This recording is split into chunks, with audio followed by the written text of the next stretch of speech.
Skyscraper.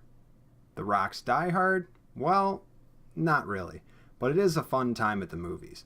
I was really surprised that I had such a good time watching this movie as I did. I saw the trailers and they didn't really look that good. I was expecting that it would be kind of like a Die Hard scenario where The Rock was trying to save his family. Now that's true to a point, but there's actually a lot more story to this. The movie opens with a big dramatic scene, and honestly, I can't believe what this guy goes through to protect his family. Like, it's actually pretty funny, and there were definitely some people in the theater that were laughing when you see just how much upper body strength The Rock uses in this movie. He goes through so much to save his family, and honestly, it's kind of fun to watch. With all that being said, Dwayne "The Rock" Johnson is what makes this movie work. I don't think you could put very many people in the lead of this movie to make it work as much as he does. As far as the other characters go, not much to say for them. I had a few characters that I did enjoy, but for the most part, the reason why you're watching this movie is The Rock. He's so charismatic and he just draws your eye to the screen. As far as the screen goes,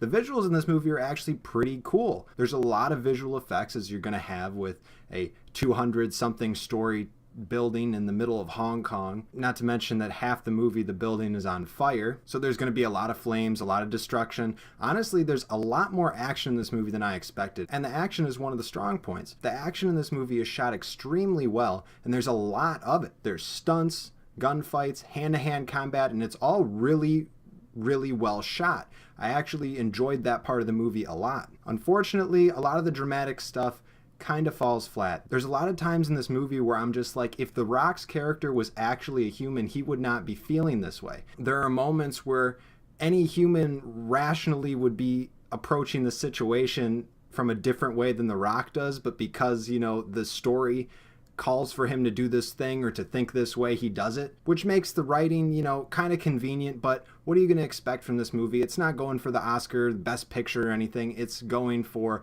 a fun popcorn action movie. And honestly, I enjoyed my time at the theater. Definitely a B movie, but I really did enjoy it. Another thing I want to say about this movie on the upside is it uses its environment to its advantage. This movie takes place a majority of the time in this tall building, and almost all the sequences in the building are written so that the environment affects it. There's a couple action sequences, and the whole third act, there's a specific sequence that when you see the movie, you're going to understand what I'm talking about, where the environment around all the characters plays a huge pivotal role in how that sequence plays out. And I thought that was a really clever use of this huge building by the director. Now, with all that being said, don't go into this movie expecting a ton. I went in with pretty low expectations, and I ended up having a good time. And yeah, guys, that's my review for the Dwayne "The Rock" Johnson movie, Skyscraper. I hope you enjoyed. If you did, please leave a like on the video. Comment down below any other movies coming out soon that you would like me to review. Thank you for watching this video, and have a great day.